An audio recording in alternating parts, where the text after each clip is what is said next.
देखिए, अभी पहलगांव में अटैक हुआ है।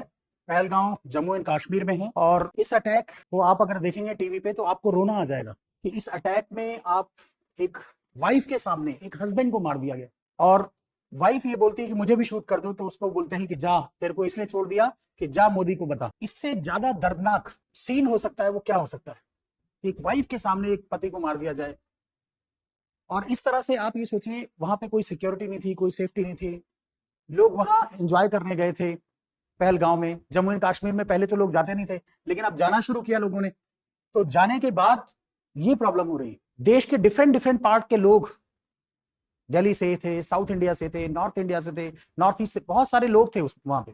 पूरा भारत ही लगभग, अब भारत की मेजर स्टेट से लोग वहां पे सैलानी आपको मिलेंगे, टूरिस्ट आपको मिलेंगे। और उनके साथ ये घटना हुई। एक तरह से भारत के इंटेलिजेंस का फेलियर था, एक तरह से भारत की स्ट्रेटेजी का फेलियर था। अब रिएक्शन में क्या हो रहा है, भारत रिएक्शन में क्या कर रहा है? अभी कैबिनेट कमेटी ऑन सिक्योरिटी को बुलाया गया है, ऑल पार्टी मीटिंग की गई है, जिससे कि ये डिसीजन लिया जाए कि भारत को एकजुट होकर क्या करना है।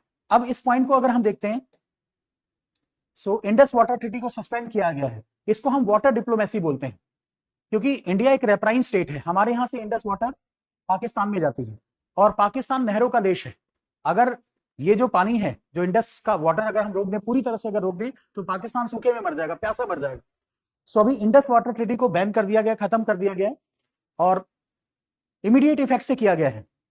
और जब तक इसको, इंडस वाटर ट्रीटी को नहीं माना जाएगा, जब तक कि पाकिस्तान वोकली तौर पर यह ना बोले और ये असर्टिव वे में ना बोले कि हम टेररिज्म के अगेंस्ट है और हम टेररिज्म के अगेंस्ट, जो क्रॉस बॉर्डर टेररिज्म है, उसको सपोर्ट नहीं करेंगे, किसी भी कीमत में नहीं करेंगे, तब तक हम इंडस वाटर ट्रीटी को नहीं मानेंगे। दूसरा आता है closure of Attari check post. आपने ये सीन देखा होगा maximum time Attari border, Wagah border पे। तो अटारी बाघा बॉर्डर पे जब आप ये देखेंगे, सो ये सीन है और इस सीन पे देखेंगे आप अटारी बाघा बॉर्डर पे। तो ये सीन पहले क्या होता था, लोग यहाँ जाते थे, टूरिस्ट भी जाते थे और परेड होती थी।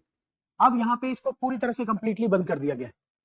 कोई टूरिस्ट नहीं जाएगा, कोई ना उधर से ना इधर से कोई आएगा ना जाएगा, बंद कर दिया गया है। तो ये हमारा रिएक्शन है। बट ये जो इंसिडेंस हुआ है उसमें एक पॉइंट हमारा था कि हमारा इंटेलिजेंस फेलियर भी था। इस चीज को आपको एक्सेप्ट करना पड़ेगा और हमारा स्ट्रेटेजिकल फेलियर भी था। इसमें पाकिस्तानी नेशनल्स जो इंडिया में रह रहे हैं, उनको 1 मई तक ये आदेश दे दिया गया है कि वो वापस जाएं। 1 मई 2025 तक वापस उनको अपने देश जाने का बोला गया है।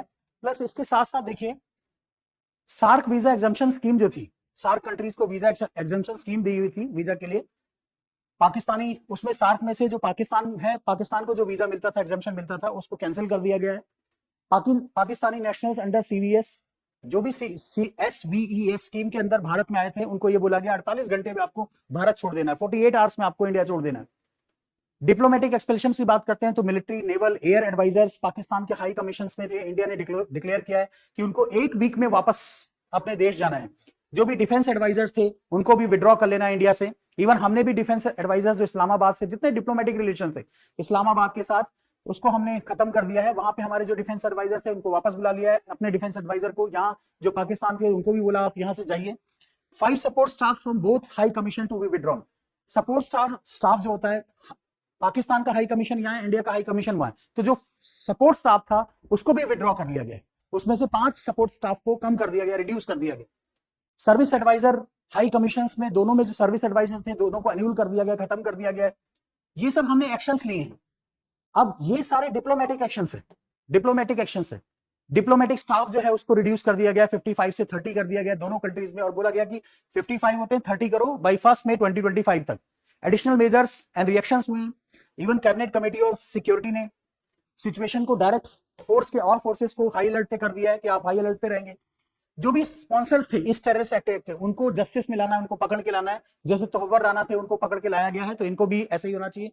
अमित शाह जी जो है, जो होम मिनिस्टर हैं, वो जितने भी विक्टिम थे उनकी फैमिली से मिले हैं और फैमिली से मिलने के बाद पहलगांव में एक सांत्वना स्पष्ट की है। आप ये सोचिए, होम मिनिस्टर तुरंत जम्मू कश्मीर गए, प्राइम मिनिस्टर अपनी रॉयल डिनर, जो उनका लंच था, उसको छोड़ के वापस आए भारत में। कितना बड़ा अटैक कर दिया। आप ये सोचिए, एक तरह से भारत की सोवरेनिटी पे अटैक है, ये भारत की सोवरेनिटी पे अटैक है। ऑल पार्टी मीटिंग कॉल की गई है, पॉलिटिकल लीडर्स जो है, इवन राहुल गांधी भी इस टाइम पे सॉलिडेरिटी की बात कर रही है। अच्छी बात है कि जब भी अगर भारत पे देखिए हम आपस में लड़े कोई दिक्कत नहीं, लेकिन अगर भारत पे कोई अटैक करता है तो भारत की सारी आवाम, सारी जनता को कास्ट, क्रीड, जेंडर सब छोड़ के एक हो जाना चाहिए।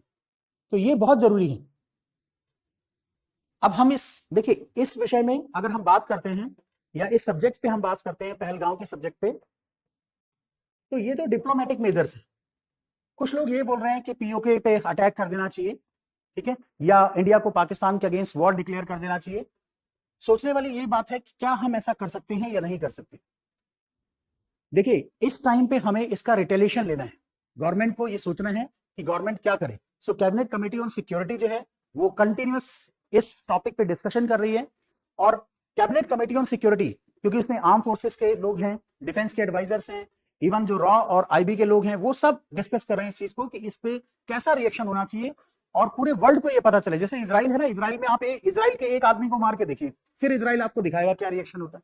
सेम इंडिया को भी ऐसा ही रिएक्शन शो करना चाहिए जिससे कि वर्ल्ड भी जान जाए और पाकिस्तान को भी ये समझ में आ जाए कि अगर वो क्रॉस बॉर्डर टेररिज्म को सपोर्ट करेगा तो आने वाले टाइम में बिल्कुल भी, ठीक है, इंडिया जीरो टॉलरेंस है, बिल्कुल टॉलरेट नहीं करेगा और इंडिया उसके अगेंस्ट रिएक्शन देगा और उतना ही रिपल्सिव रिएक्शन देगा, उससे ज्यादा भी कर सकता है इंडिया। रिटेलिएशन जो होगा वो हाई मैग्नीट्यूड का हो सकता है, उसको डर लगना चाहिए। देखिए कहीं कहीं क्या होता है, डेटरेंस ही एक पावर होती है जिससे हम किसी को समझा सकते हैं। जब सामने वाला ना समझने वाला हो तो उसको डरा के धमका के ही करना पड़ता है। तो पाकिस्तान की स्थिति ऐसा ही है, Pakistan has become a epicentre of the terrorism. Pakistan ऐसा हो गया जैसे जहां से टेररिस्ट, अब ऐसा फील होता है कि पाकिस्तान में जैसे लोग पढ़ते नहीं है, टेररिस्ट ही बनना चाहते हैं। उनका मेन गोल यही है कि टेररिस्ट बनना है हमें, और terror Islamisation of the world करना है, पूरे वर्ल्ड में इस्लाम को परवेट करना है, या पूरे वर्ल्ड में इस्लाम ही इस्लाम होना चाहिए और कुछ नहीं होना चाहिए, ठीक है। सो इस चीज को लेकर जो इनके अंदर ये जो टेररिस्ट फीलिंग बनी हुई है और जो ये कलमा पढ़ने की बात करते हैं या जो भी है, एक धर्म को लेकर इनके अंदर जिहाद पनप रहा है। जब तक पाकिस्तान में इस तरह के सेंटर्स को पाकिस्तान गवर्नमेंट खत्म नहीं करेगी तब तक इंडियन गवर्नमेंट को पाकिस्तान के साथ कोई कॉपरेशन नहीं करना चाहिए, किसी तरह का कॉपरेशन नहीं। एक्चुअली हम ये सारा पाकिस्तान हमारे साथ ऐसा कर क्यों पा रहा है, ऐसा इसलिए कर पा रहा है कि हम हमेशा से सॉफ्ट कॉर्नर रहा है पाकिस्तान के लिए हमारा, हम हमेशा से सॉफ्ट डिप्लोमेसी के साथ डील करते रहे पाकिस्तान को, ठीक है। जब हम सॉफ्ट डिप्लोमेसी से डील करते हैं ना किसी चीज को, तो सामने वाले को ये लगता है भाई ये क्या करेगा, ज्यादा से ज्यादा रुक जाएगा, ज्यादा से ज्यादा थोड़े दिन बाद बंद कर देगा, ज्यादा डिप्लोमेटिक रिलेशन खत्म कर देगा, फिर उसके बाद वैसे ही शुरू हो जाएगा, फिर उसके बाद हमारे मैत्री संबंध शुरू हो जाएंगे, लाहौर से बस चलना शुरू हो जाएगी, फिर हम आपस में एक दूसरे के साथ गले मिलना शुरू हो जाएंगे, मिठाई ईद और होली पे एक दूसरे को मिठाई शेयर करना शुरू कर देंगे, बाघा बॉर्डर पे फिर परेड होना शुरू हो जाएगी। तो कुछ दिनों की बात, उनको लगता है इसको भारत को कुछ भी कर दो कोई फर्क नहीं पड़ता। अगर आज हमने ये लेसन नहीं सिखाया, देखिए मैं सिंपल सी बात बता रहा हूं, किसी बच्चे को आप जैसे मान लो कोई शरारत कर रहा है, उसको अगर आप उसी टाइम पे एक बार डांट दो, डांटने के बाद जोर से डांट दो, डांटने के बाद एक थप्पड़ लगा दो, तो उसके बाद उसको डर लगेगा वो काम करने में। लेकिन हम क्या करते हैं, हम उसको पुचकारते रहते हैं या कुछ नहीं बोलते, तो बच्चा बार बार वो हरकतें करना शुरू करता है। सेम पाकिस्तान के साथ है, अगर आज पाकिस्तान को भारत ने सबक नहीं सिखाया तो पाकिस्तान हमेशा ऐसा ही करता रहेगा। और इस तरह के इंसिडेंट्स, आज पहलगाम हुआ है, कल कुछ और होगा, पुलवामा होगा, फिर नया पुंछ होगा, कुछ ना कुछ ऐसा चलता रहेगा। तो सबसे ज्यादा जरूरी है कि हम इस पे रिटेलिएट करें और स्ट्रॉन्ग रिटेलिएशन हो इंडिया का, कि वर्ल्ड उस चीज को देखे कि हाँ अब इसमें कोई ह्यूमन राइट्स की बात नहीं होती। क्या हमारे लोगों का कोई ह्यूमन राइट्स नहीं होता? हमारे लोगों का ह्यूमन राइट्स था, हमारे लोगों का क्या राइट्स नहीं था? अब इसमें इतने सारे लोग मर गए हमारे, और क्या वो इनोसेंट लोग थे, उनमें कौन सा मतलब उन्होंने कौन सा अपराध किया था? आर्मी के पर्सनल भी नहीं थे। अगर इतना बहादुर हो तो आर्मी के लोगों से लड़ो ना, आमने सामने लड़ो, देखते हैं कौन इंडिया जीतता है या पाकिस्तान जीतता है।